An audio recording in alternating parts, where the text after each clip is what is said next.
Yang Bu. Baiklah, kita absen terlebih dahulu. Muhammad Al-Haidar, Hadir Bu. Dimas Khairul Damusti, Hadir. Putri Eka Fitaura. Hadir Bu. Alhamdulillah hadir semua ya. Jadi pada siang hari ini Ibu akan membahas tentang iman kepada malaikat. Apa yang kalian ketahui tentang malaikat? Ada yang bisa menjawab? Bu. Dipersilakan kepada saudara Dimas. Baik, malaikat itu adalah makhluk Allah yang tidak mempunyai nafsu. Yang artinya malaikat ini adalah makhluk yang sangat patuh terhadap segala perintah Allah dan menjauhi segala larangan. Benar yang dijelaskan oleh saudara Dimas. Jadi sama halnya dengan manusia, malaikat juga termasuk makhluk Allah Subhanahu wa taala, Maha Suci Allah yang telah menciptakan makhluk dengan berbagai macam bentuk dan keadaan. Meskipun tidak pernah berjumpa dengan malaikat, kita harus percaya akan keberadaannya. Iman kepada malaikat itu termasuk rukun iman yang kedua. Malaikat diciptakan dari nur ilahi atau cahaya Allah. Malaikat diciptakan oleh Allah Subhanahu wa taala sebagai utusannya untuk mengurusi berbagai urusan. Sifat-sifat dan perilaku malaikat antara lain: 1. Selalu patuh kepada Allah Subhanahu wa taala dan tidak pernah berbuat maksiat kepadanya. Yang kedua, malaikat dapat berubah wujud sesuai kehendak Allah. Kadang-kadang Jibril datang kepada Nabi Muhammad SAW menyamar seperti sahabat yang bernama Dihya Al-Kalbi. Terkadang seperti sahabat dari Arab Badui. Yang ketiga, malaikat tidak makan dan tidak minum. Yang keempat, malaikat tidak memiliki jenis kelamin. Yang kelima, malaikat tidak pernah letih dan tidak pula berhenti beribadah kepada Allah Subhanahu wa taala. Yang keenam, malaikat senang mencari dan mengelilingi majelis zikir. Dan yang ketujuh, malaikat berdoa bagi hamba yang duduk menunggu sholat berjamaah. Setelah mengetahui sifat-sifatnya, kita akan mengkaji perbedaan malaikat, jin, dan manusia. Seperti yang akan Ibu sampaikan. Yang pertama, malaikat itu diciptakan dari nur atau cahaya, sedangkan jin diciptakan dari api dan manusia diciptakan dari tanah. Malaikat itu makhluk gaib, kalau jin makhluk gaib juga, dan manusia adalah makhluk yang terlihat mata atau kasat mata. Kemudian yang ketiga, malaikat selalu patuh dan taat kepada perintah Allah Subhanahu wa taala. Sedangkan jin ada yang patuh dan ada yang durhaka kepada Allah Subhanahu wa taala, begitupun manusia. Yang keempat, malaikat tidak makan dan tidak minum. Sedangkan jin makan dan minum, begitupun manusia makan dan minum. Yang kelima, malaikat pikirannya jernih dan lurus, sedangkan jin pikirannya berubah-ubah, begitupun manusia pikirannya berubah. Dan yang keenam, malaikat tidak mempunyai nafsu, sedangkan jin dan manusia mempunyai nafsu. Nama dan tugas malaikat.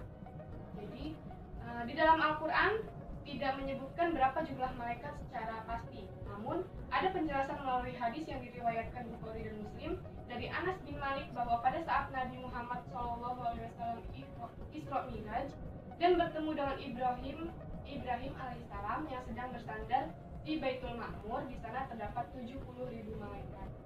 Dari penjelasan riwayat hadis tersebut menandakan bahwa jumlah malaikat sangat banyak. Namun pada bagian ini hanya akan dijelaskan malaikat-malaikat yang namanya tercatat di dalam Al-Quran maupun hadis. Nama-nama itu adalah: yang pertama, malaikat Jibril. Ada yang tahu tugas dari malaikat Jibril itu apa? Saudara Haidar, silakan. Apa tugas dari malaikat Jibril? Menyampaikan wahyu, Bu. Ya. Jadi yang pertama, malaikat Jibril bertugas menyampaikan wahyu kepada Nabi dan Rasul. Malaikat Jibril memiliki tugas utama untuk menyampaikan wahyu dari Allah Subhanahu wa taala kepada para rasul. Oleh karenanya, selain tugas utamanya menyampaikan wahyu, malaikat Jibril juga meniupkan ruh pada setiap janin yang masih ada di dalam kandungan. Yang kedua, malaikat Mikail. Malaikat Mikail bertugas mengatur kesejahteraan makhluk. Tugas utama dari malaikat Mikail adalah memberikan rezeki kepada seluruh makhluk hidup yang ada di bumi. Jadi malaikat Mikail tidak hanya memberikan rezeki kepada manusia saja, Namun, selain membagikan rezeki, malaikat Mikail juga memiliki tugas lain, yaitu mengatur hujan, awan, angin, dan juga tanaman. Semua kendali tersebut ada di tangan malaikat Mikail atas izin Allah Subhanahu wa taala. Yang ketiga, malaikat Israfil. Malaikat Israfil memiliki tugas utama untuk meniupkan sangkakala pada hari kiamat nanti. Sangkakala sendiri adalah sejenis trompet, di mana saat Allah menyuruh malaikat Israfil meniup sangkakala, maka saat itu hari kiamat tiba yang membuat semua makhluk hidup bernyawa akan mati. Setelah meniup sangkakala yang pertama, Allah Subhanahu wa taala akan menghidupkan kembali malaikat Israfil dan kembali menyuruhnya untuk meniup trompet kedua. Tiupan kedua ini akan membangkitkan semua makhluk hidup yang mati. Setelah tiupan trompet kedua dan semua makhluk hidup kembali hidup, inilah yang dinamakan hari kebangkitan. Yang keempat, ada malaikat Israil. Malaikat Israil bertugas mencabut nyawa seluruh makhluk hidup yang ada di dunia. Tidak ada satupun makhluk yang akan terlewat dari takdirnya untuk meninggal jika memang sudah waktunya. Maka malaikat Israil akan mendatangi makhluk tersebut dan mencabut nyawanya. Yang kelima, malaikat Munkar. Malaikat Munkar tugasnya menanyai orang di alam kubur yang berbuat keburukan. Malaikat ini akan menanyai perihal keimanan seseorang dan akan mendatangi seseorang yang berbuat banyak keburukan selama hidupnya. Yang keenam, ada malaikat Nakir. Malaikat Nakir tugasnya menanyai orang di alam kubur yang berbuat kebaikan. Yang ketujuh, ada malaikat Raqib. Malaikat Raqib bertugas mencatat semua amal baik manusia selama hidup.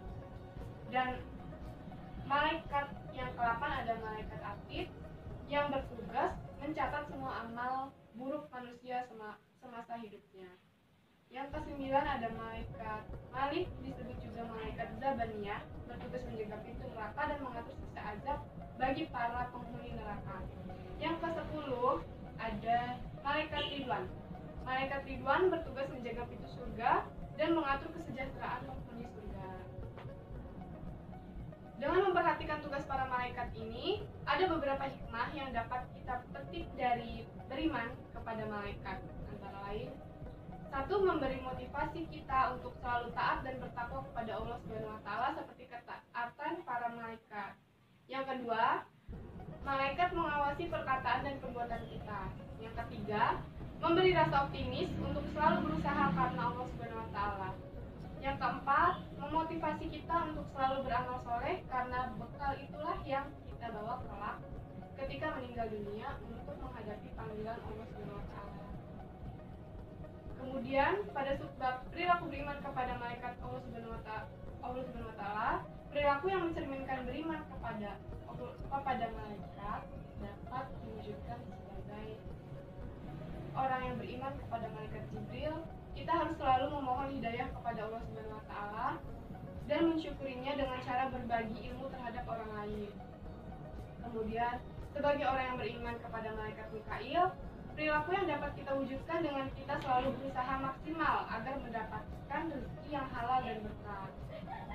Yang ketiga, sebagai orang yang beriman kepada malaikat Israfil, perilaku yang dapat kita wujudkan dengan kita selalu memohon kepada Allah agar diselamatkan dalam menghadapi ketika musibah dan huru-hara dunia maupun saat terjadinya hari kiamat. Yang keempat, sebagai orang yang beriman kepada malaikat Israil, perilaku yang dapat diwujudkan adalah kita berusaha mempersiapkan diri untuk menghadapi kematian, selalu berdoa agar terhindar dari siksaan sakaratul maut. Dan yang kelima ada sebagai orang yang beriman kepada malaikat Munkar dan Nakir, perilaku yang dapat kita wujudkan dengan memohon kepada Allah agar dilapangkan di alam kubur dan diringankan dari siksa kubur. Kemudian, sebagai orang yang beriman kepada malaikat Raqib, perilaku yang dapat kita wujudkan dengan memiliki niat baik dalam segala perbuatan, baik ucapan maupun perbuatan. Yang ketujuh, sebagai orang yang beriman kepada malaikat Atid, perilaku yang kita wujudkan dengan menjauhi niat buruk, perkataan yang kotor, perbuatan yang jelek, dan menjauhi perilaku tercela. Yang ke-8, sebagai orang yang beriman kepada malaikat Ridwan, perilaku yang dapat kita wujudkan dengan selalu memohon kepada Allah Subhanahu wa taala agar masuk surga dengan aman sambil menciptakan kedamaian dan ketentraman di dunia ini. Dan yang terakhir, sebagai orang yang beriman kepada malaikat Malik, perilaku yang dapat kita wujudkan dengan memohon kepada Allah Subhanahu wa taala agar terhindar dari siksaan api neraka. Cukup sekian materi yang dapat Ibu sampaikan. Baiklah, apakah ada yang ingin bertanya terkait materi ini? Alhamdulillah cukup.